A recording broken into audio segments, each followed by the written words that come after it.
Governor Bobber. I like good day, doctors. George Allen here. Good day, doctors.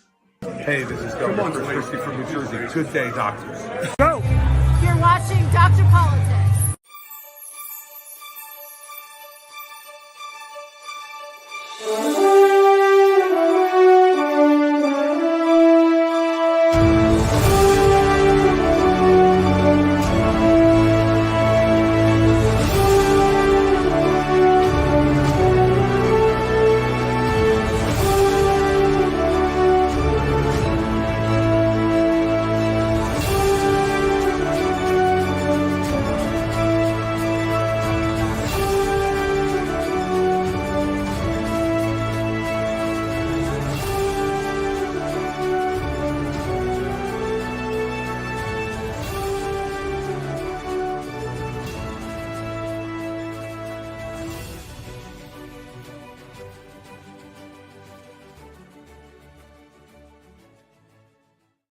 Happy New Year, everyone. Again, it's week 2 of 2024. Yep. Welcome back, Don. I understand we were all going through the biblical portion floods this past Monday and Tuesday. I'm glad I kind of missed that. I mean, we had cold, rainy weather in Indiana, but it wasn't flooding like it was. But it wasn't, the weather in Charlotte is what prevented me from getting home on time on Tuesday. So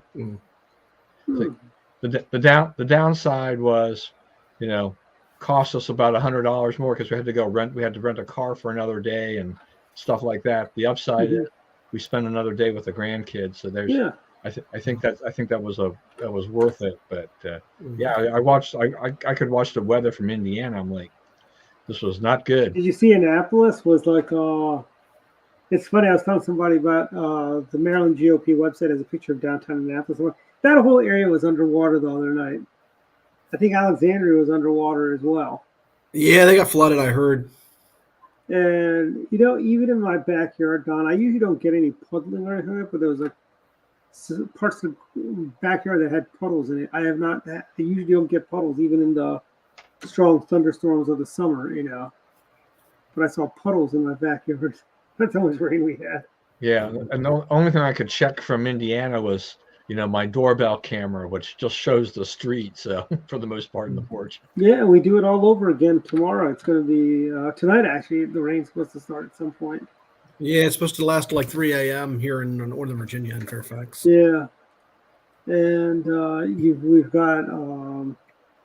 it's, was there any flooding in downtown Baltimore? Because you think down there by Phelps Point and so on, you're going to see some flooding over there. Well, it probably gives the criminals a day off. Maybe. Well, as they say, crime doesn't take a holiday, That's true, yeah. I guess they still can mug in inclement weather. But I mean, speaking of, 2024 has started, and the homicide rate in DC is ticking up. Carjackings are up. They've already had I want to say at least 6 carjackings since the first of the year, and we're only on the 12th day of the year. Yeah.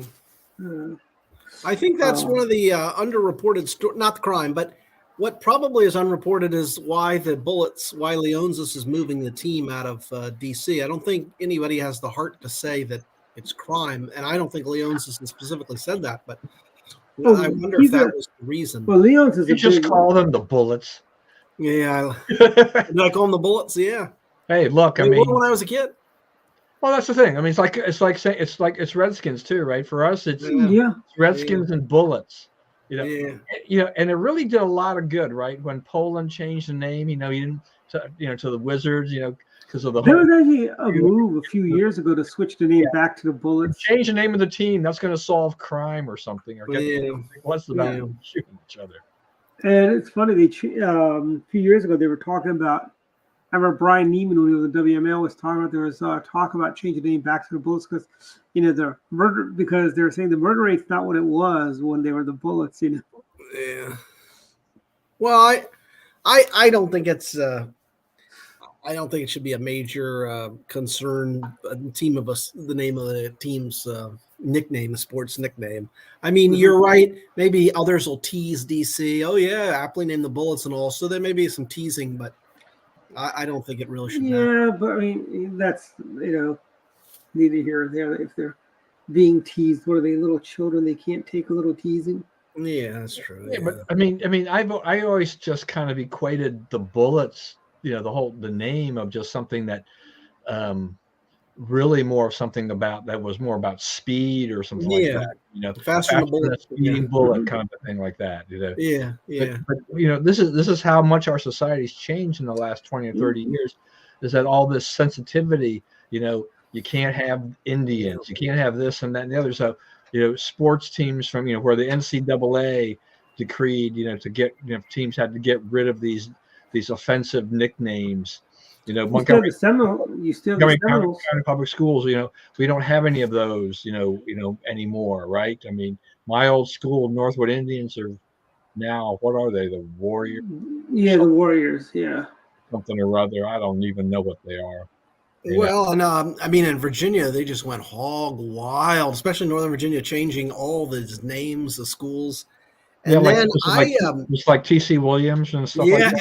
And the thing about T.C. Williams is nobody remembered really who T.C. Williams was. He was a school administrator and a very successful educator, but he had some views of someone in the 1950s, so they changed the name. But see, nobody knew really his views on race relations or anything. Nobody even knew, but they still. And that's the thing, is that. They're the Gladiators now, by the way. Oh, the Gladiators. I knew it was something. I thought so. The thing is that there's been all this effort to change, school names, change mascot names, all this stuff like that, but and erase a lot of these other things around here. Names of highways, and all this kind of stuff. But for the most part, as you have said, people don't even know who the people were that these things were named after, and don't really know about the history. I mean, I think about, just in general senses, like, when you go to your alma mater, your college, then you see names of these people on these buildings, but some of which at some of the schools have been erased, right, too, because of certain viewpoints.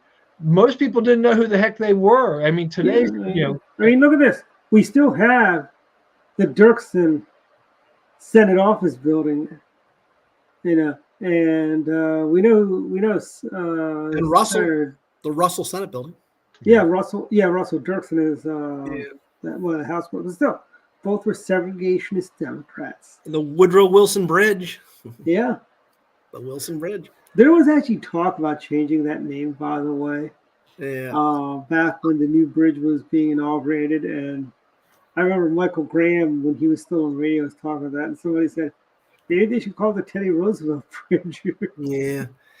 Well, Alexandria is going through their own orgy of virtue signaling, and they're, it's an ongoing thing, I know, but they're changing the street names. Well, changing the street name is very costly, and a lot of businesses don't like it. So Montgomery County changed the signs on the Montrose Parkway so fast it would make your head spin. They changed from Montrose to Josiah Henson Parkway, and I'm thinking, like, you guys take forever to change a sign, and the sign is changed like a day after you did the name change. That's pretty moving fast, Mark Elrick.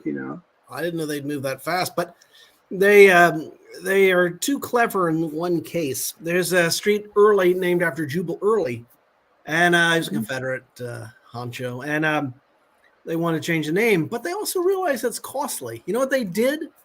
They found someone with the last name Early that they could substitute, and they couldn't call it the Mark for Mark Early. No, but she's someone who I never heard of, and I guess she was involved as a suffragette or something, and so they're going to rededicate it to her, who nobody knows who she is, and then they're going to be able to keep the name. So why don't they rededicate it to the former Attorney General, Mark Early, to stand in as the namesake? Yeah, but why don't they name it for Mark Early, the former Attorney General? He's alive. People actually know who he is. That's true. I would agree. But anyway, so yeah, it's absurdity. And It's very costly to do all these things, and I By guess the way, as Don and I learned, when you rename roads, it wreaks havoc on GPS okay. in ways. We were going down to the North Carolina State Party Convention in Greensboro, Yeah. and they renamed the road to something else. It was like the Quarry something Boulevard, and now it's called something else. Yeah. Well, a lot of people, like Don was saying, don't realize it. And the other thing is, a street name, takes on a meaning to the people that have lived there for years, or the people that grew up there. And so, I don't see the benefit of changing it. The name takes on a new meaning and effect for people. But speaking of, a lot of times people don't realize who was the namesake of a street. I lived in Manassas, and the street I lived on was Ramsier Place. Well, Ramsier was a colonel in Lee's army. He was an associate of Robert E. Lee's. Nobody knew it. And so there was no changing of the name. There was no campaign because they didn't know who he was.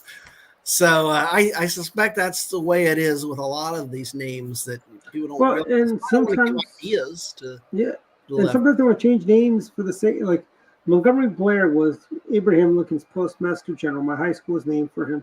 Right. They were talking about, and I'm thinking like, no way would President Lincoln appoint a postmaster general that was a pro-slave guy. At least, I mean, postmaster general is not that important of a job, frankly. Yeah. But I heard of the name. I knew him. I knew of him. Yeah, I mean, he was actually from, I want to say, he's from Illinois. Okay. Like yeah, he's and he actually,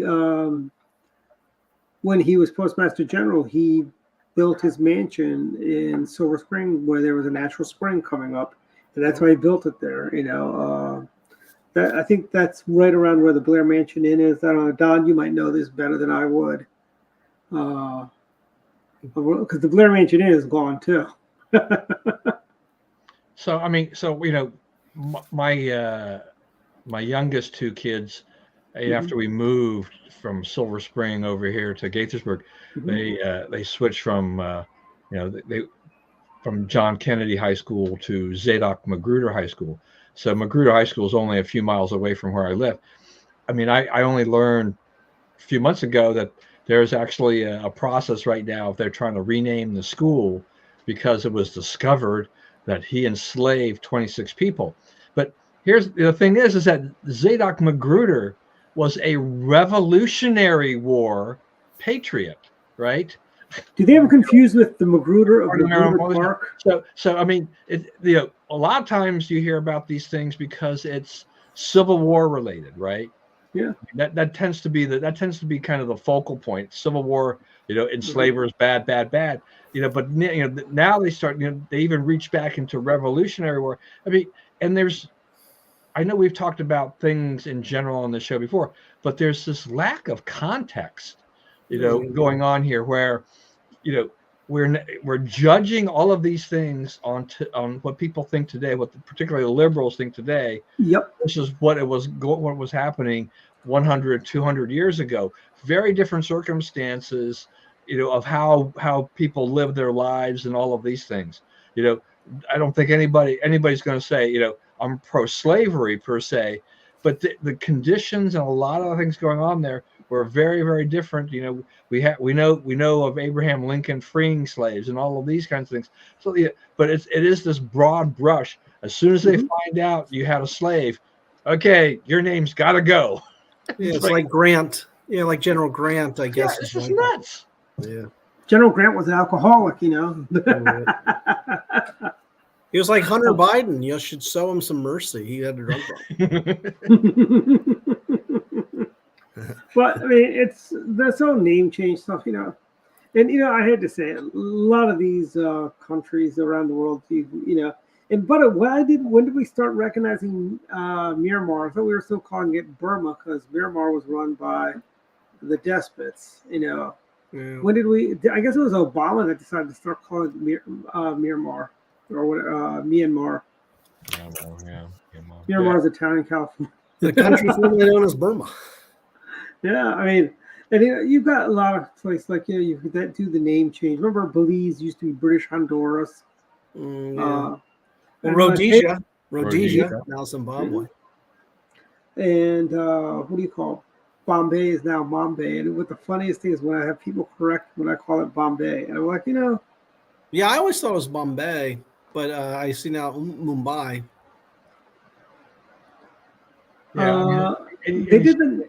Yeah, Yeah, I mean, I connect. I have to ask my wife sometime about why the Korean city has got. They did some slight changes because I mean you have when I visited Korea 20 years ago or so, I mean cities were like they were Daegu, but now people refer to it as Daegu, so they changed some of these things, and I don't know if this was what the pronunciation issue was for them, but that's you find a lot about these little slight changes even in a place like South Korea. It's like, what is that? Oh, okay. It was when I visited. It wasn't this. It was this. mm-hmm. Yeah, I mean, how much? Yeah, I mean, we're old enough that we grew up with a different world map. Yeah, Czechoslovakia. Now kids don't need to learn to. They don't need to learn to pronounce Czechoslovakia. It's Czech Republic and Slovakia. It's very easy. And the other thing is when I came up in school, we'd always I never say Ukraine. It was always the Ukraine. Ukraine. And now it's Ukraine, and it's kind of weird for me to. I'm now used. Kiev was always Kiev, but now people are calling it Kyiv. That's right. Kiev. Yeah, that's right. That's another one. Yeah. Yeah, I didn't understand that either. I thought, what are you talking about? Kiev. So. Yeah, I mean, even in those old World War II movies, they always mention Kiev. Yeah. Didn't Russia rename cities? Yeah. Right. Yeah. Yep. They renamed St. Petersburg to Leningrad, then they went Leningrad back to St. Petersburg. And at one time it was Petrograd, right? City of Peter. Yes.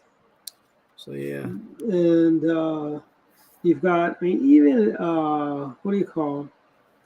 But I'll tell you this, all this stuff, they find this all offensive. Now, Dave and I talked about this a little bit last week when Black Lives Matter Plaza in D.C. Oh yeah. Why is there no outcry to change that name now that they're supporting basically their leadership is making anti-Semitic comments and so on. Yeah. I wonder if one day speaking of renaming cities, I wonder if the lefties will demand that Leesburg in Virginia change their name. Oh, there's already some liberal Leesburg council that's already thinking about that idea. In my novel, which is fiction, I have a campaign. They want to rename Fairfax County because they discovered that the Fairfax family, they really weren't social justice warriors. I want to give them ideas. Yeah, Baron Fairfax. We should just ask ChatGPT what cities we should rename because of because they're not social justice warrior. They won't meet that criteria. Yeah, that's true. But that's why it's odd for Biden to go and wrap himself in the cloak of George Washington when he goes to Valley Forge. He was not in Valley Forge. He was 10, 15 miles away from Valley Forge. Okay. Like the border. He wasn't quite there, but close. He went to the restaurant on the border. Are they even in business? I mean, I know the ones around here are all gone. I haven't seen one around here. Probably still around. I think you can still get a bag of their chips at Sam's Club. Yes, you can get them at Safeway too. Actually, Safeway Giant. But I tell you, a lot of those chains are gone. Like a lot of those big Tex-Mex chains are not around. Like Don Pablo's is gone from our area. Remember El Torito's in Tyson's? I used to go there as a kid. El Torito's, yeah. Is gone. Morancho's in Rockville. Which is funny, they moved in where the old Don Pablo's used to be. Okay, yeah. We used to have lots of Chevys around here too. Yeah, they're gone. Yeah. I didn't like Chevys though. I thought their food was. We have one in Fairfax. By Pentagon City Mall. Yeah, and Don Pablo's was good. I don't know if that's still around. You just mentioned that. I don't know. Yeah. With Chevys, they have the tortilla thing, right? Yeah. They had I can't remember what the name of it was. Something like the ultimate tortilla, but they they called it something in Spanish, kind of like that. And you're supposed to be able to watch the tortillas that gets They do getting made. that. They do that at Morancho's in Silver Spring, because the one in Rockville closed. I think the one in Silver Spring is still open unless the pandemic did them in. And Chewy's, which I thought was probably the best of the best Chewy's, there, yeah. they're gone. Yeah. And they were gone before the pandemic. I remember something must have happened because they were open on a Friday night when we had a Republican Party convention in Annapolis. And Saturday morning, they were gone. Huh. They were open the night before. And then they're like, you go there and everyone's just pulling stuff out of there, Huh. That's weird. Yeah. It's kind of like how Bennigan's went up. Probably, there is a Bennigan's now again in Florida, in Melbourne. That is probably the only Bennigan's still in business. Yeah, there's one in Seven Corners I used to always go to when I was in college, and they're gone. Seven Corners. I hate that intersection. But that's Seven horrible. Corners. Yeah, there's nothing worse than Seven Corners. Why don't they put like overpasses or underpasses there? Yeah, it just needs massive work. It's just really confusing. I mean, it's horrible. But so I see did you read, Don? General Motors and Ford, they don't want to build EVs anymore. They put on hold the Silverado EV is on hold. Allegedly, the Blazer EV is out. And the Equinox EV is out. But nobody wants them. We just need to move up to the next stage of fuel cell technology if we can get there. But I think that's basically hydrogen fuel cells. I mean, that's really the future. And Hertz is selling off their EV fleet, I see, Don. Yeah, they're selling off a bunch of that. I mean, they had said they were going to buy like 100,000 Teslas, which they never actually wound up buying. And they were also going to buy a whole bunch of Polestars, which they didn't buy as many of those either. And now they're basically, cutting back that fleet. And it's what the problem is for them is just, there is somewhat of a low demand for these, but when people get into accidents and stuff like that, these cars are expensive as heck to repair. And so the repair costs are, have just driven Hertz to this decision. And, when Tesla cuts their prices, for the new cars, that devalues the cars that are in the current fleet. So they're going to take a pretty large charge against their earnings. And then they're going to deploy some of that money and put it back into regular gas, powered cars. But my youngest, when we were gathered together for Spencer's funeral, he actually had a reservation at Enterprise in Phoenix to rent a Polestar because he wanted to check that out. But because of flight delays, he got to the airport, they landed after Enterprise. Enterprise only stayed open until like 5 p.m. And so really, that's weird. So when he called the next day, the Polestar that he'd wanted was no longer available, which may have wound up being a good thing in the end. I don't know. Well, the thing with Polestar is the biggest complaint people have with Polestar: only one cup holder for the front. Only one person can have a drink in a cup holder. Otherwise, you got to go back to the 70s and one of those things that hang off the door for you. Look, I mean, I'm all for entrepreneurial spirit and go ahead and do things. And so you've got Polestar, you've got Lucid, you've got Rivian, you've got Fisker. Well, isn't Polestar bought by? Are they now part of Volvo? Polestar? I don't think they have I don't know about that. The problem is that these companies don't have enough cash. They raise money, but EVs are basically a money-losing proposition in the early years to sell. I mean, Tesla didn't make money in the early years, but they survived. They were first to market in essence with these unique designs, and they took advantage of the federal tax credit, and they built a business around it, and they're profitable now. But the other guys, they lose a lot of money for every vehicle they sell, and it's kind of like in this environment, it's going to be hard for them to continue raising money to keep funding the operation. And I just think that, if you own a Polestar, Rivian or something like that, while they may look cool and feel great to drive, you're in a high risk situation because there's a very high likelihood that these companies will fail. and they really don't have a big dealer network or repair network. And so, like, are you going to wind up with an orphan EV? I think that's going to happen to a lot. There's going to have to be a shakeout in the EV market here in the United States. I mean, Tesla is no longer. I mean, BYD in China has overtaken Tesla for sales, and BYD. But they're supposedly they haven't entered the U.S. market, and I don't know if they will because of. I think people are people are pretty leery about anything Chinese these days. But in China, the market is fine if you're a Chinese company. But they're not. I don't think they're suffering the same fate as American companies are, as they're jockeying for a position in this market of where, if you're talking about $60,000 plus for an EV, it's hard to afford. I mean, people. And the Lucid is probably $45,000 on an American car. The Lucid is probably the more expensive of the EVs. $74,000 is for their which one is it? It's their Lucid Air. Then they've got the Gravity, which is their SUV, which is you're looking at close to $100,000 there. See, the thing is that even because of their low sales volume, even at those prices, they can't make money. Yeah, they need more volume.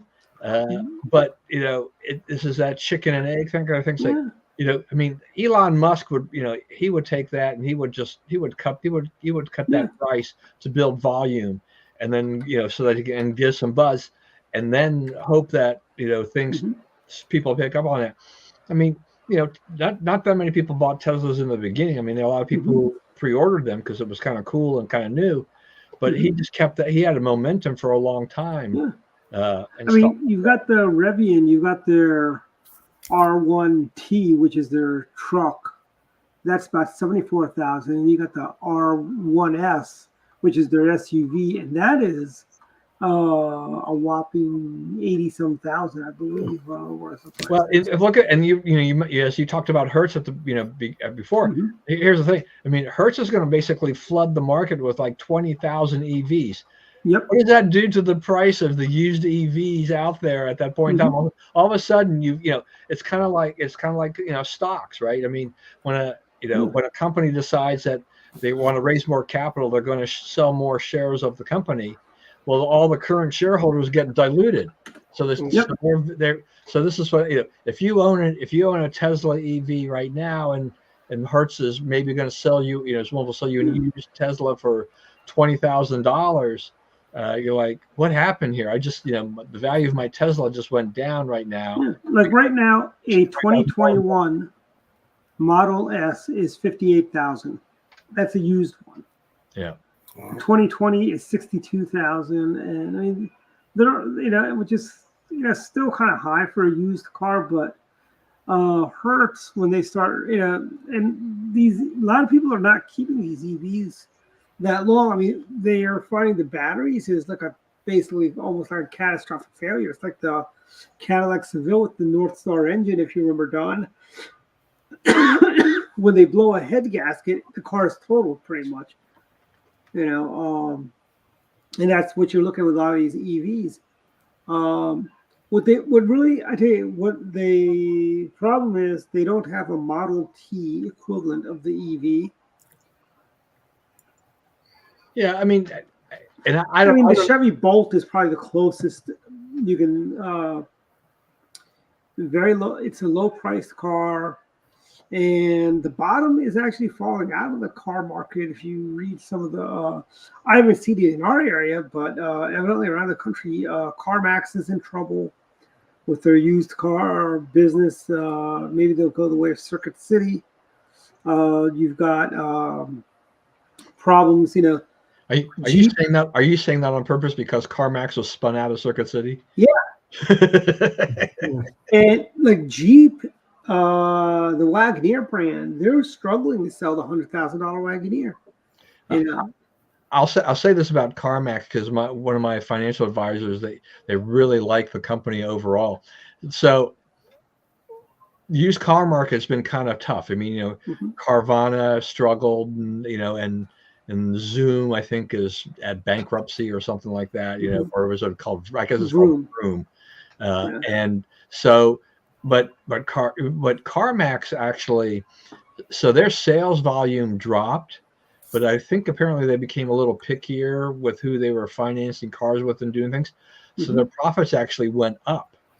But the question is that something that Wall Street wants to see? Is that, they like volume, they like to see, increased sales, and CarMax's sales aren't necessarily increasing, but they're becoming more profitable. So that CarMax, I think, is around to stay. They're large, Yeah, they go the way of Car Corporation of America, if you remember them. But like Carvana, to me, it's like, I still think it's a little bit too much of a fad or flash in the pan. You have the towers, it's like a slot machine or whatever, vending machine, to get your car and all this kind of stuff like that. How long they can keep that up is, questionable, because most of their money is made off of financing. And when interest rates went up, that made it harder because they have a lot of, the lower quality credit people buying cars. But there's a higher risk when you start selling off those loan portfolios. If you have a fairly high, default rate on it, you're not going to be able to really sell those loan packages. I think the Carvana slot machine towers are to go the way of the 1982 World's Fair. They had, I believe it was in Knoxville, Tennessee, the World's Fair. They had this tower that they built for it. I've been to that. I've been to that site.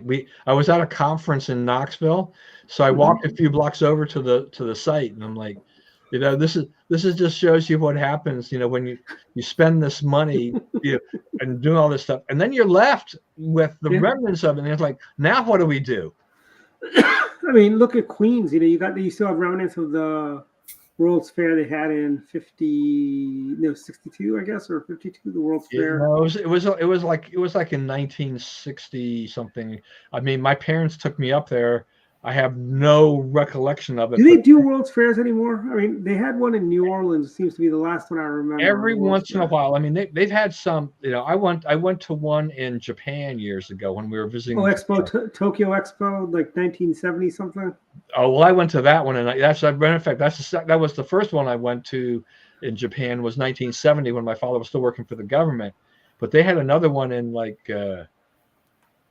I don't know if it was Fukuoka or somewhere, and Young and I we were in Japan, so we took a train ride over there, and you get to the park, and to get actually to the park from the main entrance, you take like a 2-minute ride on a maglev train, which was kind of cool. It was just like. And Larry Hogan wanted to put maglev between DC and Baltimore. But what I'll remember that World's Fair Expo for was that Tommy Lasorda was there. Japanese love Tommy Lasorda.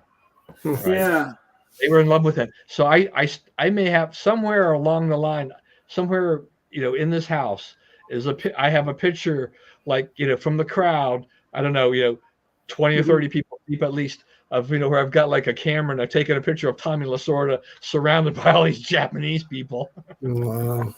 Well, I tell you, the 1970s Tokyo Expo, I believe it was 72 or something like that. I believe it was.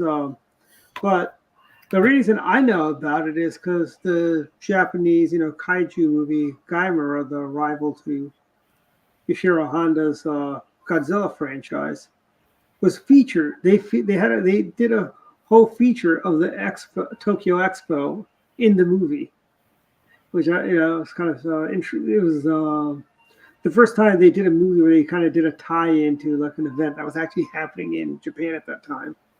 Yeah, so the Expo 70, I wasn't quite 11 years old yet at that time, but my father was still working for the Federal Reserve, and one of the things that my father told me about that trip was that. I talked to him at one point in time, and I said, it's great that these VIPs, because every place we went to, we went to the VIP entrance. We didn't have to wait in line with the regular crowd.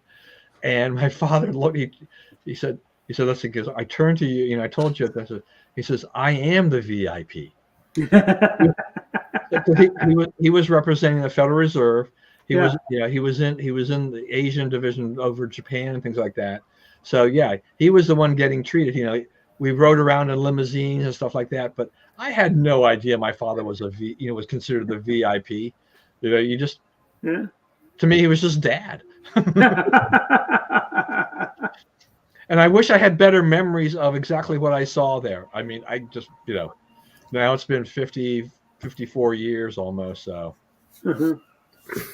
and it's it's kind of fun to see those things. Like you don't see those as much. We got I guess the closest thing to stuff like that now is probably the auto shows that happen. Yeah, well, I mean, look, think about the World's Fair or the Expos. It's a massive undertaking. It's like the Olympics, but on a smaller scale. Yeah. It's extremely costly, and it's never going to be as popular as the Olympics. So, you build all these facilities to do all the stuff, but you have to have a plan as to so what happens after the people are gone, after the fair, the expo is over? What do you do with all your pavilions and everything else that you built for that? How do you make that? Can you make that a tourist attraction? I don't know what they've done in Japan. But like you talked about the New York World Fair, and I was at the the Knoxville site several years ago, and you walk around that site. I mean, it's marked as the World's Fair site, but there's basically nobody there. I mean, there's nothing to go. Did they come to a wig shop like in the Simpsons episode where Bart goes to the World's Fair? These politicians get very enamored of stuff like this. They sell people that we've got to have this. And these are a lot like, and they use a lot of taxpayer money, and it's great for the time frame they hold it for, a month or whatever it is.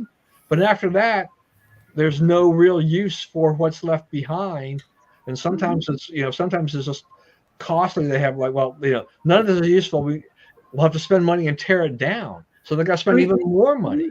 Wasn't the Eiffel Tower built for a World's Fair? Yes. Yes. 18-something World's Fair. Yes. Yeah. And the architect, he basically wanted to do a railroad bridge standing up, and that's how he came up with the Eiffel Tower. Wow. But there was always talk about their getting rid of it, but it was saved. But apparently, there was talk about getting rid of it. Hey, how long do we keep this thing up? Well, I think it's kind of like the Olympics do the same thing. When you have the Olympics, you build everything. But in LA, the Coliseum is falling apart from the '84 Olympics they had there. Yeah, and the thing is, usually these Olympics now make money, but my understanding is that wasn't always the case. And in Montreal, apparently they lost a lot of money in that Olympics, which would have been 70. Was that 76? Probably Montreal. Yeah, because 72 was the Munich games. Then 76, then I guess would have been Montreal. But they did remember the Montreal, the exhibition stadium was built for the Olympics, and I guess that's gone now. But remember the Expos used to play there. Yeah, the Nationals now. Yeah, that's right. Yeah, so I think a lot of these cities that do win the bids. I mean, I think they are somewhat cognizant of the fact that we should figure out what the multi-use purpose of these things are. Can we do something with it? Because I think like in China, I mean that bird's nest thing. I think that was that was it. It was for the Olympics, and then it just went into total disuse.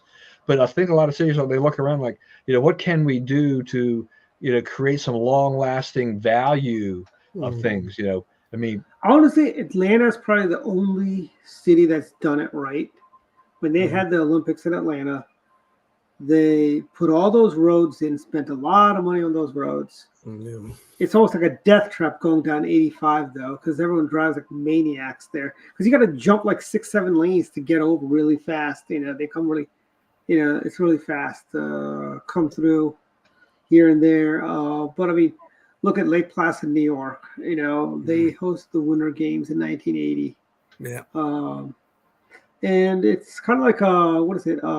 It was magical. It was magical. It was a miracle on ice. Yes, it was. Absolutely. Yes, it was. So I hope I hope they preserve that stadium. You know, that arena where the Olympics. They the may hockey have. team won. Yeah. Yeah, I mean, that's why like when when they tried to, they want to have the bids, for like the DMV, I'm like, why? I mean, it's like, Yeah, we don't exactly need how more is this people. going to work? Yeah. You How know, is this going to help our traffic problems? Having a bunch of people who aren't even from here driving on our roads, who don't know how to drive in their own country, and people from here don't know how to drive. We're just going to have a bunch of a new class of bad drivers. I mean, like, I think, Salt Lake is going after another Winter Olympics games, and that's, I'm okay with that. I mean, Mitt Romney, managed that thing. He turned that whole thing around really well. But since those Olympics, I mean, Utah's grown like crazy, and I mean, a lot of bad their airport is huge, but it takes you, because they haven't finished everything, it takes you forever to get around that stinking terminal. I hate that terminal, but I think about this at times. It's like, yeah, I mean, they've got so many ski resorts and things like that. They could handle a lot of these outdoor things. I mean, that's probably a good place for them to do one if you're going to do one in the U.S. But just the immense growth that Utah's had in the last 20 years, driving on the freeway, if Salt Lake can only handle so many people, there, and the Park City and some of these other venues, all likelihood you will have to go further out to find places to stay in order to come in for and to get to a lot of the events. And I'm like, boy, you could get stuck on those freeways because they're a nightmare now. I mean, and people drive like maniacs. So it's like, yeah, I'm not keen about a lot of these places in the U.S. Traffic is a huge problem for us across America in a lot of these cities. We haven't handled that well. Utah continues to try to. They think the solution really is just to continue to expand the road. I was like, oh, well, that's just more traffic on the road. Nothing ever gets resolved. They go from 2 lanes to 4 lanes or whatever. It's like, but I can't imagine Utah traffic anywhere near traffic we have here in our area in the DMV, which is now, I think we have 24/7 traffic. Even on a Saturday on a beltway, I'll get stuck in traffic. Just get on I-15 in Utah, and it's just nuts. It's just, I don't want to be on there day or night. I mean, like maybe on a Sunday morning, because there's still a high percentage of people who go to church and they're not working. There's still some places that are closed on Sunday and stuff like that. It's a little calmer. But, the other 6 days of the week, it's just crazy to me. The worst traffic I ever was in was L.A. Oh. We were trying to get around L.A. to go to the Reagan Library in Simi Valley, and it was traffic all the way. Have you ever driven through the Santa Ana winds in California? Nah. Oh my gosh. Oh. So when you mentioned the Reagan Library, that was my memory of my first trip to the Reagan Library. I was on a business trip, and I thought, okay, I've got the rental car. I've got a little bit of time. I'm going to go and drive over to Simi Valley.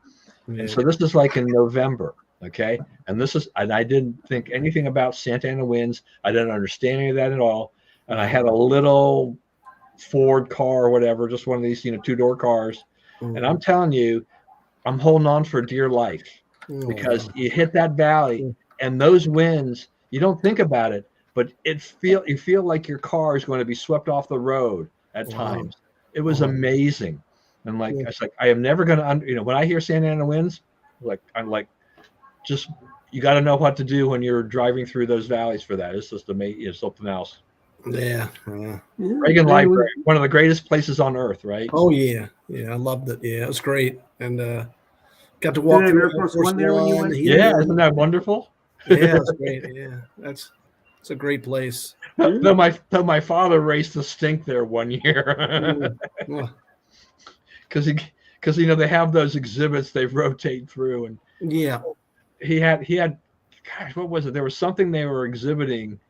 And, he was analyzing the exhibit for some of the elements that, had to go back to some communism, leftist politics and stuff like that. He was complaining about that. I'm like, this is so my father to go to the Reagan Library and say, what the heck is this doing here? Yeah, that's right. If you go to see the Reagan Library, not too far away from there is the Nixon Library. Yes, that's Whittier. right. I haven't visited. I haven't gone to Whittier. Though I should have. I actually stayed in Whittier once. Yeah. I mean, what's funny is there used to be a show called DC Follies. It was based on Spitting Images, the British show.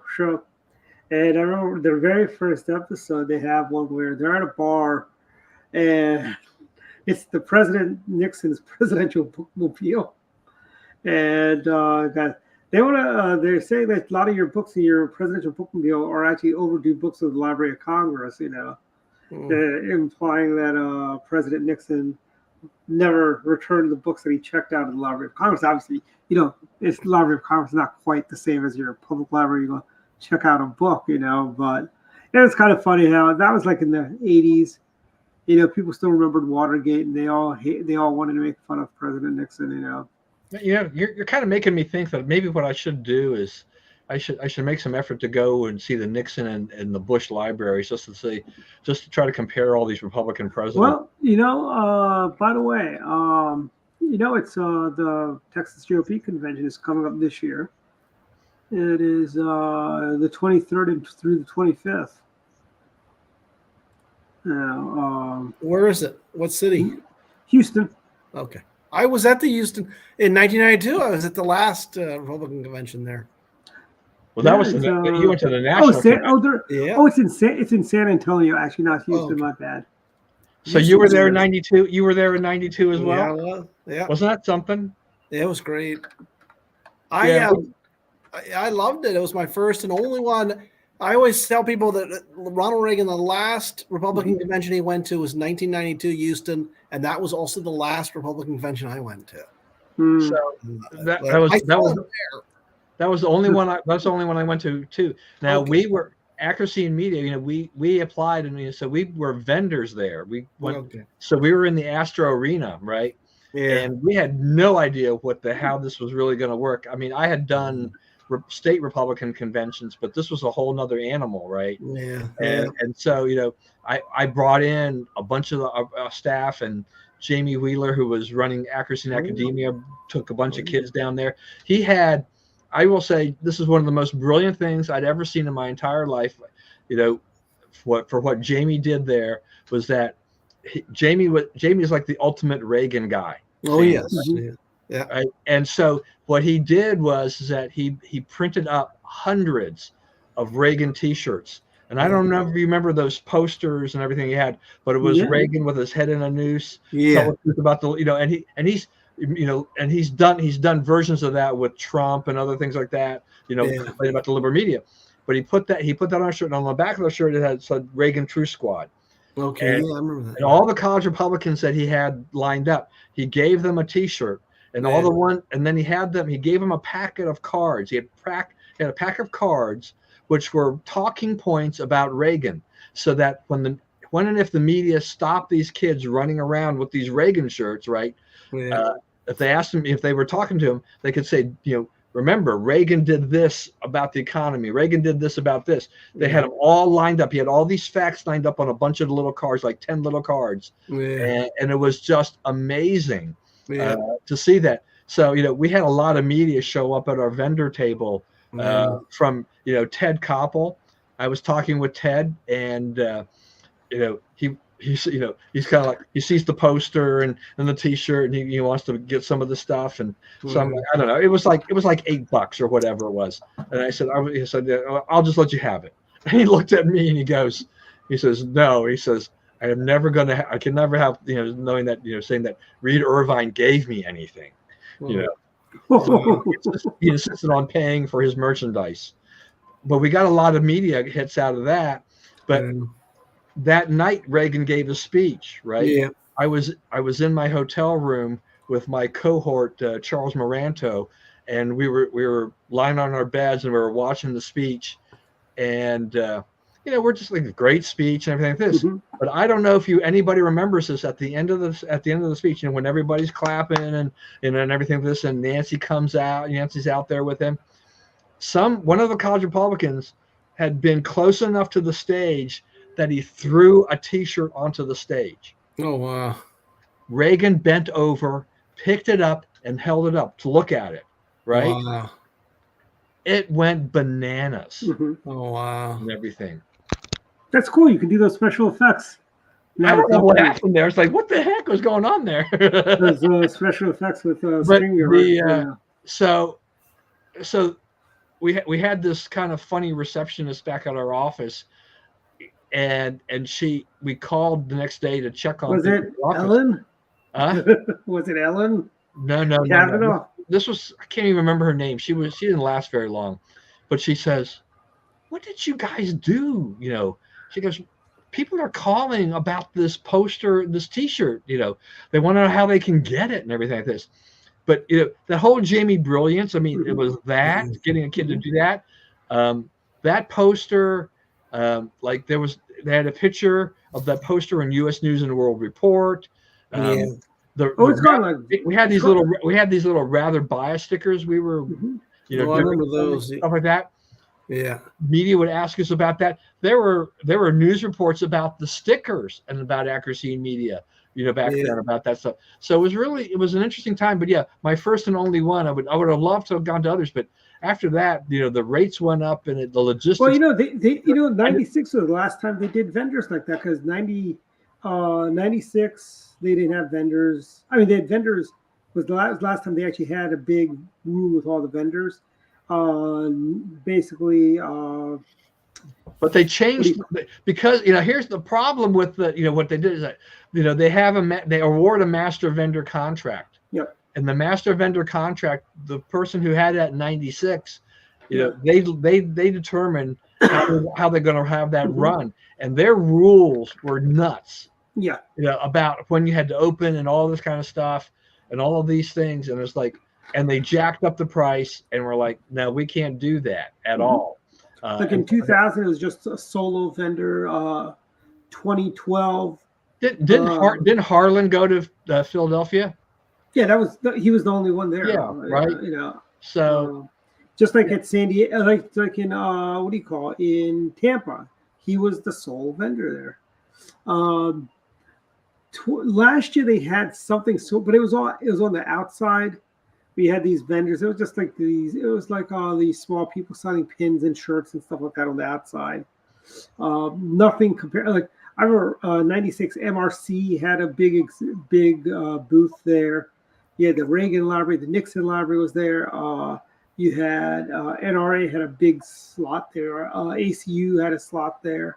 I mean, it was crazy. Heritage had and it was almost, and it was kind of like CPAC. With all our friendly vendors out there. Well, I mean, that's the thing. There's something, to me. I mean, I think that when San Diego, I think they doubled the price, from 90 to 96. And it's like, I'm not spending like $3,000 plus a booth. It's like, this isn't, doesn't make any sense. And I'm sure the rates just continue to rocket skyward from there. I mean, you just mentioned CPAC, Dwight. I mean, that was CPAC used to be a vendor friendly place and affordable. Yeah, and then $1,500. Then they jacked up the prices. It's like, we couldn't justify it anymore. Well, somebody has to pay for that Gaylord Hotel, Well, I think I give them credit. I think they're kind of smart on how they've had these CPACs around the country a little bit. They bring the CPACs to you, to other people. But on the other hand, there was something special about CPAC in DC, it was just the thing. And so I think, when you go to Florida and go to Texas and Colorado, that's fine. But CPAC in DC, nation's capital, all the politicians. They used to do it at the Shoreham. The first CPAC I ever went to was at the Shoreham Hotel. Yeah. Actually, I think that may have been the same time, because 87. It may have been, maybe. Was the first CPAC I went to, and that was over at the Shoreham. Okay, that I may have been there, yeah. I also went to CLC. The CLC used to be at the Renaissance Gallery. We did one of the first ones. I think we actually did one at the Shoreham, because we had CPAC. CPAC seemed to flip between the Sheraton and the Shoreham for a while. And the Hinckley Hilton was the other place. Right, they did that. They also did that one. Then they went to the Reagan, Trade Center building, which was made a little more difficult. It was a little trickier there. It wasn't that place is not set up for a CPAC type of event at all, No. and all this kind of stuff. But yeah, it's interesting to see. I mean, in the early, I mean, at least when CPAC was smaller, you could take the vendors at CPAC and put them in that one ballroom area, right? Yep. Until they decided that they closed off part of the garage and shifted everybody over there because they needed more room because CPAC had grown. Then they were like the Crystal Gateway Marriott for the longest time. Yeah, they were at the Green Bay Marriott. Yeah, I remember that. And that was like when I was working with them, the 2 years. It was always at the Gateway Marriott over there. And they, I mean, CPAC's, I mean, it's great seeing as big as it is, CPAC, it's. But I agree with Don though. It's really special though when it was in DC, and I haven't been since they've gone over to National Harbor. The But Gaylord, yeah, it's just not the same. DC is just, it seems more convenient, I think, if you hold it in DC. Well, you could take a water taxi. Gaylord, I mean, look, the Gaylord hotels are fabulous hotels. I mean, it's like a city unto itself. I mean, you can get lost in that. And I understand from the size point, I mean, Lisa De Pasquale, who ran that for years, she would talk to us in sponsor meetings about the kind of the challenge they faced about trying to get as many people as they could in, and how limited the venues were to handle those kinds of crowds. And as I understand, you go out there and you've got more of that, but it does it's not easy to get to. You basically have to pretty much drive there, and they do have a bunch of hotels besides the Gaylord surrounding that if you don't want to spend money at the Gaylord. But I mean, you could go to Alexandria and maybe take a water taxi over or something like that. But being in DC proper actually was the thing. I mean, if you're a politician, if you're an elected, that was easy for them to get to. All they, just to go from Capitol Hill across town, not a big deal. Yeah, that's true. But to draw them over to the Gaylord, that's a much longer haul, much more planning. It has to take part in all of that. Yeah. You know what hotel we used to have some events? I think it's gone now. Remember the Wardman Park Marriott? Right. I think it was. Yeah. Right. Which was the Sheraton before that. Okay. I think that's gone. Maybe I'm wrong, but I think that's gone. I think it's still there. It might be.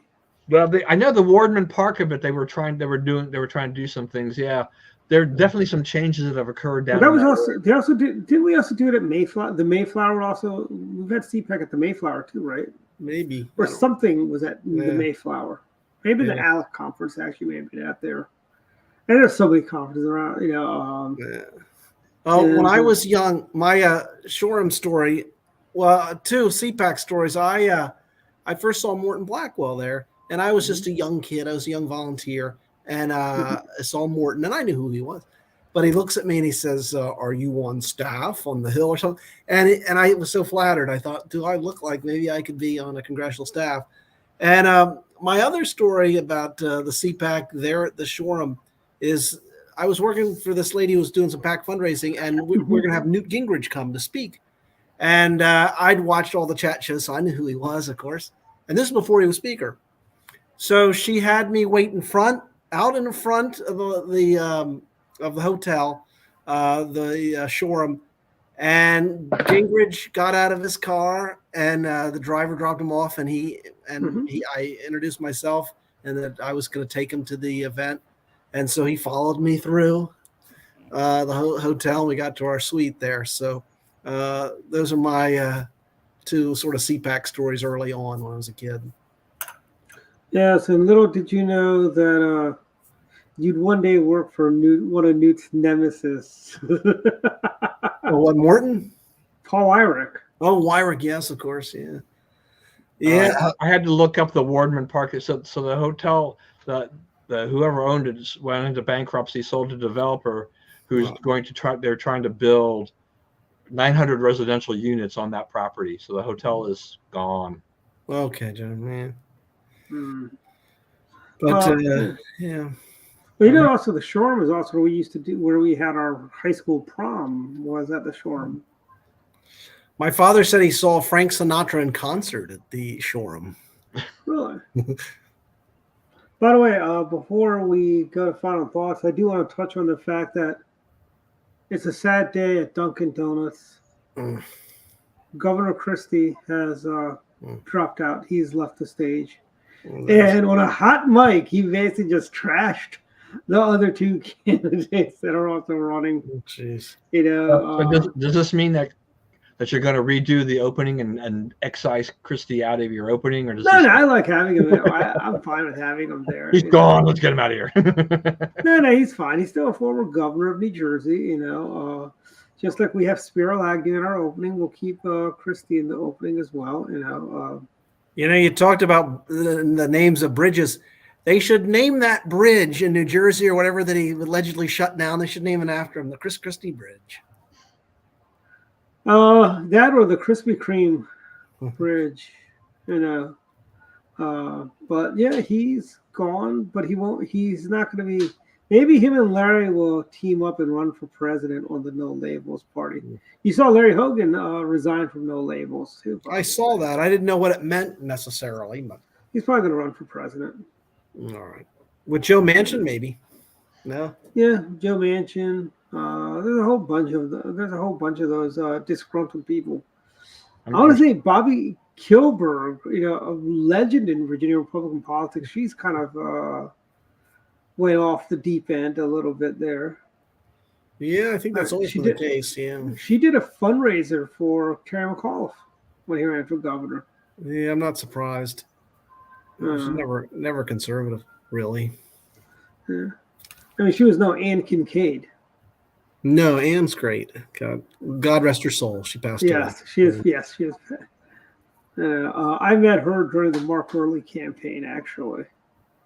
As you know, I met her at the George Allen campaign. What am I saying? Well, by the way, one thing to make sure to plug: George Allen's going to be at Barnes and Noble and Tyson's. Yes, on the 28th. Yes, I told him I'm coming to, and I'll see him. So come on out for that. I will be there as well. Yeah, Does he have a that'll book? be Does good. he have a book or something? He has a book coming Yeah. out? Or? No, A not friend of his him. wrote a book about his father, Coach George Allen. So Oh. It's at 12:30. If you want to come along, we can carpool, Don. If you want to come next, it's on the 28th. so it should be good to see him. Mm-hmm. So yeah, he was a great governor. Yeah, What I about wish you? he'd be. I wish him or Susan would consider running for Senate against for that Senate seat there. You know, Yeah, that cane is up. How old is he anyway now? he's probably Governor Bob's age. He's not much older than Governor Bob. Yeah, probably about the same age, I assume, same generation. Yeah, Better late than never, Susan. We're wrapping up, but we're wrapping up slowly. exactly. Yeah. You know, I will give you my predictions for the Iowa caucus next week. You guys can write this down. It's going to be Trump, Haley, DeSantis, and I think DeSantis drops out after New Hampshire. Mm. You know, Well, or maybe even after Iowa if he comes in third. I don't know. Oh, but I'm sorry. I'm stepping on your prediction. I'm sorry. no, that's You just talking basically about what the I'm saying. I mean, Yeah, no, that's I what mean, I think that's pretty much spot on at this point. I mean, I think DeSantis is struggling. He needs a second place finish to give him any kind of momentum into New Hampshire. But And where does Nikki go after? Let's say if Nikki even wins New Hampshire, she's not. I mean, she's really behind in North Carolina. She's behind in Nevada. Where's her next win after New Hampshire? She'd probably have to wait to maybe the Maryland primary. yeah, I mean, look, I mean, this is Trump's to lose, and yeah, nothing is affecting his his popularity. All these lawsuits and all this Mhm. stuff, it's only helped him, it seems, in the long run. I think what we're seeing really with Nikki is positioning herself for 4 years from now. well, because as VP, So Trump's VP. Yeah, it's going to be hard to get close to Trump. If you can do a decent second in Iowa, and if you can somehow win New Hampshire, shows, which I think is still a long shot, but has a good percentage showing in New Hampshire. It shows that she has some viability. then I think then I think she has an opportunity for. She's young. She has an opportunity 4 years from now. But this to me is Trump's to lose at this point. Yeah. And he's going to be our nominee, and I think he beats Joe Biden, frankly. Even though people seem to think Joe Biden is not going to be there, I think he's probably going to be their nominee because here's the thing. If there's no Joe, you can't take it away from, because this is the Democrat Party, you can't take it away from Camilla. She checks off too many boxes, for them, frankly. Yeah, it's true. Had he had a different VP, maybe it would be different. It'd be someone he could pass it on to, but you can't really pass it on to her. And, also the Maryland State Legislature is back in session, just like the folks in Virginia. Unlike Virginia, we're in there for 90 days. Yeah. Some would say 90 days too many. Yeah, I'm one of those people. Virginia's 60 days, right? Yeah, in an even year, 60 days, 45 in an odd. So we'll be at 60 days. No, that's an interesting thing. Yeah, I don't know. I mean, I look at the Maryland legislature and I'm like, okay, how much damage are they going to do in those 90 days? Our taxes are going up. Yeah. And then I look at Virginia and I'm like, this is going to be interesting because I mean, Youngkin's got to, he's got to propose a budget, right? And they're going to hammer away at that. But the Democrats look like they're going to, they want to pin Youngkin down on certain positions so they can tar him with stuff. And in case he thinks about higher office at a later date, they want him on the record for a lot of these other things.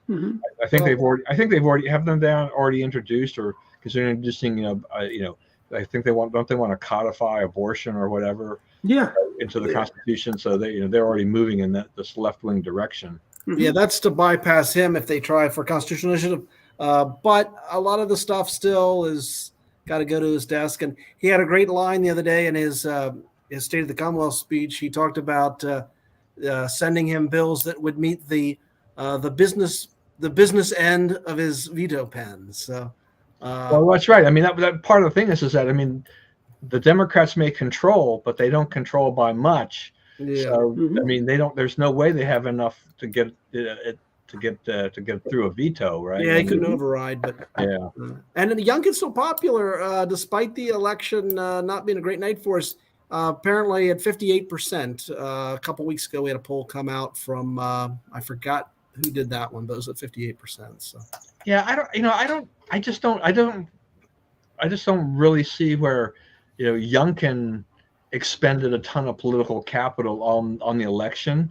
So, not having it turn out the way that they wanted to didn't really cost them that much, for his own popularity. So, he emerged from that situation. Yeah, he doesn't have the legislative clout that he would have liked to have had. But on the other hand, he is likely to leave office as a very popular governor nevertheless. Yeah, I think so. And like I said, I think there's a chance Democrats will overreach and they'll send him all kinds of horrible bills and he'll get to veto it and it'll probably help him. It may very well help him, I should say. I was reading too. I said I think there was like 1/3 of the legislature is all new. Yeah, I guess so. Yeah, we had new districts too, so you had new candidates. So and by the way, I think it should be relatively easy win for J.C. Morales if Abigail Spanberger is the Democrat nominee, frankly. Well, I hope so, but I guess Winsome will be running. Is she going to run too? See, I think she'll run for governor. Then maybe Jason should move up to Lieutenant Gov or stay at AG. Probably stay at AG, mate. I don't know. I remember Bill Bowling did that. He stayed at AG and didn't run for governor. He was lieutenant governor for like 3 terms. Was he? Oh, lieutenant governor. He was not AG. That was Bob McDonald's AG. He moved up, Yeah. But I really thought George Allen was going to run that year for governor. Well, I guess he's been there, done that, I guess. Yeah, because you could run 2, just not consecutive terms. Right. You can't succeed yourself. Yeah. Right. But I guess let's do final thoughts before we go too far into extra. So final thoughts, David. Well, I think by the end of the month, we probably will have the alternative to Trump set. I think if DeSantis, as Don was saying, I think DeSantis has to come in a strong second, or at least second. And if he doesn't, then I think there'll be pressure on him to drop out. And then if Haley can do well, I think she really probably needs a win in New Hampshire if that's possible. If she gets a win in New Hampshire, hey, look, I think I don't rule her out. Then I think she'd have a shot. It'll be a 1-on-1 race with Trump. And so, maybe it isn't over.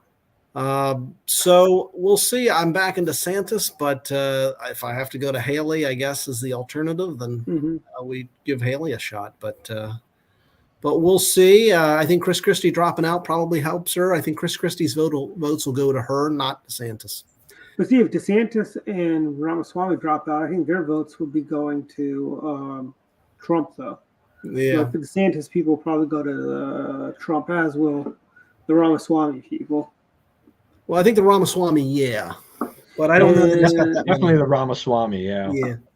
And the Asa Hutchinson people will just, I don't know what are those 5 people. Larry Hogan, I guess. Yeah.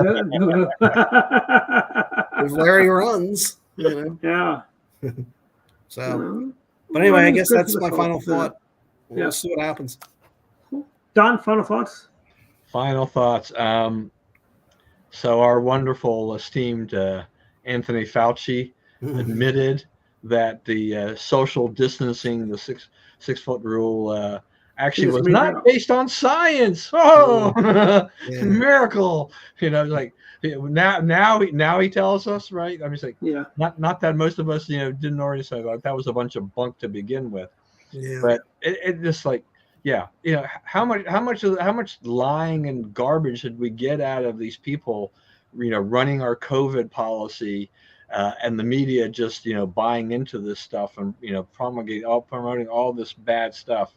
So I'm glad we're getting some of the truth out here on Fauci and all this stuff. But it's like, we told you so. The guy.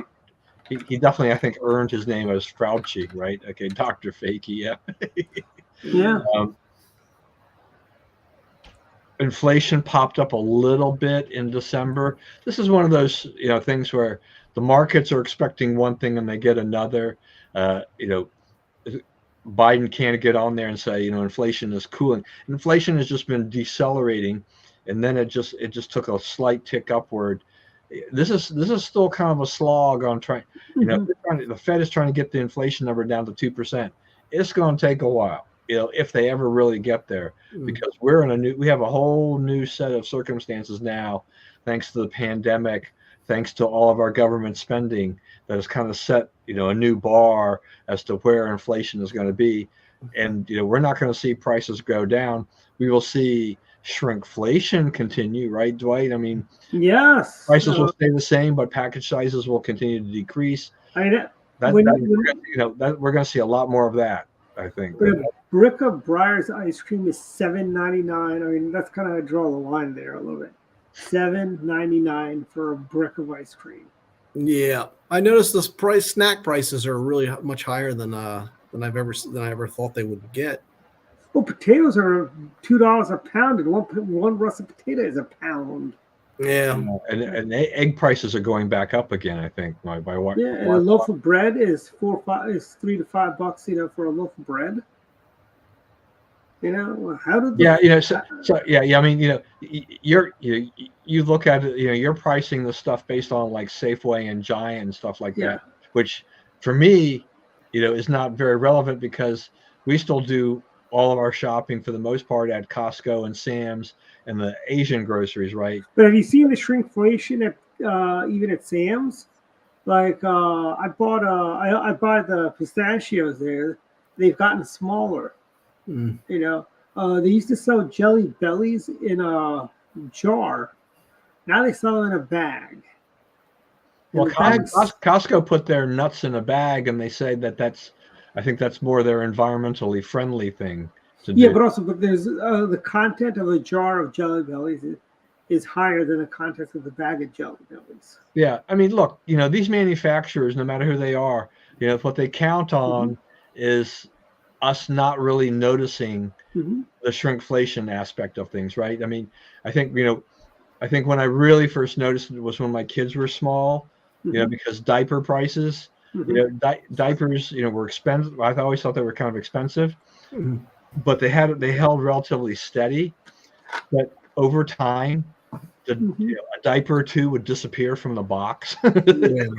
So so your average cost per diaper was going up, but they were doing it very kind of stealthily, right? So it's just going down and down, down. So yeah, you have to be a very vigilant shopper, so you can say, hey, here's package now, and here's now. I mean, cereal prices. I eat tons of cold cereal, and it's like, okay, there Hey, Don, used to be a remember lot of those back? 16 ounce, 1 pound boxes, but you're lucky to get a 13-ounce box, and a lot of them are 11 or 12-ounce boxes. I mean, do you remember the Costco's? The double packs have gotten smaller, like the packs of cornflakes. Yeah, I mean that's Kellogg's and General. All these guys they've raised their prices and shrunk the package sizes. I mean, this is something that remember those bag cereals, Don? That was you could get the bag of bag cereals for 99 cents. Yeah, look, look, I look at those bag cereals things at Walmart. They're not that cheap. No, they're not. You may as well buy the fake Captain Crunch. You can buy the real stuff. For the I know. I price. mean, you're like, you could, you look at that price and they say, well, if I get this other cereal on sale, it's actually the same or cheaper. So why do I want the copycat? I agree with that. And my last thing is just that our Secretary of Defense was in the hospital and kind of like nobody knew. Yeah. It's like, he was able. It was very odd. He did authorize the strikes on the Houthis in Yemen. And why did it take this long for us to bomb these people that were? This is like they were impairing neutral shipping. We went into World War I because of German U-boats thinking neutral shipping. To Craig, I say, boy, I haven't had Quaker and Captain Crunch cereal in a long time. Yeah, it's been a while. Yeah, I did. I think the last thing I did for Quaker was buy some of the granola cereal 2-pack from Costco, but it gets even on sale. It's kind of expensive. Oh, I tell you, Bats. I think it's more fattening than the regular cereal. I tell you, Bats likes that cereal. He goes, you know how expensive that stuff has gotten. He goes, it was always an expensive cereal, the Quaker, granola. And he goes, that was always an expensive cereal. But he goes, now it's like astronomical. The Quaker, whatever granola cereal they had. And I tell you, knock on wood, but I mean, I read somewhere the other day, $132,000 a year is middle class now. Wow. Yeah. No, I mean, it's just what we're facing. I mean, just we talked about taxes and legislature and things like that. I mean, for us in Maryland, it's our time to start getting our assessments for our property tax, for our house values are. And I thought it was interesting to see on Nextdoor how many people were complaining about the sharp uptick in the valuation, the assessment of their homes. But it's like, I don't want to pay any more property taxes than I have to. And I don't see the county council in Montgomery County lowering the property tax rate. So, come September, this is not going to be a pleasant issue at all for what I'll have to pay in property taxes because, my home value is going to go up very significantly. But my wife has watched home prices, over the last few years, in terms of what's sold. Our home is right in that ballpark. So I can't fault the state of Maryland for their assessment. It seems to be in line. I kind of felt like asking the people on Nextdoor, it's like, you're complaining about this, but if you sell your home, you're going to be fine if that's what you want to do. But did you, you're probably the same people who complained when the assessments went down several years ago because they didn't go down far enough, right? There are people who are never satisfied about this. And it's not a perfect system. You can appeal, but if if the home prices in your area are selling for close to what your home is being valued at, that's what the home is worth in the market. But by the way, and let's just point out this guy right here is the reason we're paying more in tax. Somebody's got to pay for his vacations and his ice cream. The most memeable member of our county council. I mean, we need to get some Republicans on our county council. I just don't see how we're going to do it, though. Yeah. Well, I'm looking to move to Howard or Anne Arundel County, but I hear it's not much better there. Well, I mean, don't you wonder though? I mean, in terms of at least Dave's he's in Virginia, whether it's reasonable. I mean, Youngkin wants to cut the car tax. I guess he wants to increase the sales tax, but I think the idea is to lessen the tax burden on Virginians. Yeah. Not the case in Maryland, and it's certainly not the case in California, because we seem to be somewhat of a mirror image to what happens in California. California has this wealth tax proposal that they're debating now. Yeah. I mean, this is based on how much money you have, right? I mean, now it's not just how much money you've earned. Now they're going after taxing your assets of your liquid. It's like, okay, look, you already taxed the property. Now because I've been successful and I've had millions of dollars, now I got to pay a tax on my savings. Aren't there constitutional questions about that, whether they have the authority to do a wealth tax under the Constitution? Because remember, they had to amend the Constitution to allow an income tax. Isn't there something, I think, working its way up to the court? I think that does. Maybe I'm wrong, but I think there is something that sounds somewhat familiar. I mean, I think that I'm not sure that it can pass muster. Yeah, because but they have what, a $68 billion deficit or something, some crazy deficit.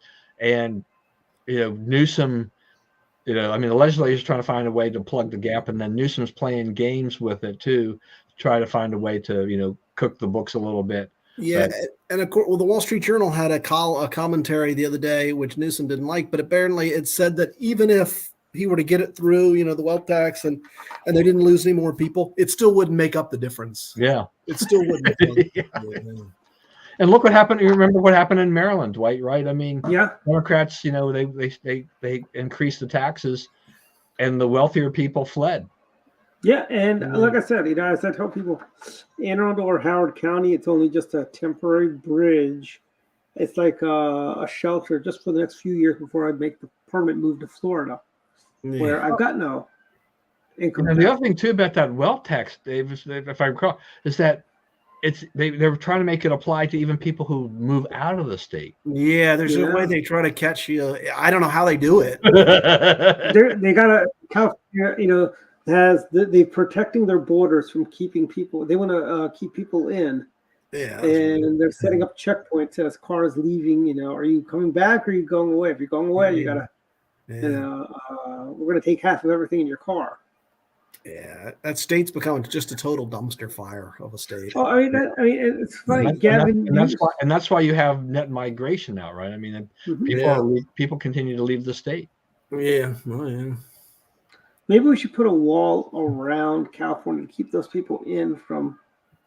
Yeah, that's true. Because if they're just going to destroy the other states, I'm just joking. I mean, they did that to Nevada. They moved to Nevada and Colorado. Nevada. Some say Colorado as well, that they moved into Colorado. Yeah, Colorado used to be a reliable red state. I mean, Arizona. Arizona, Utah. They're moving to Utah. Utah. What they seem to have done mostly in Utah, I think a lot of them are staying. Have moved into the Greater Salt Lake area. Mm-hmm.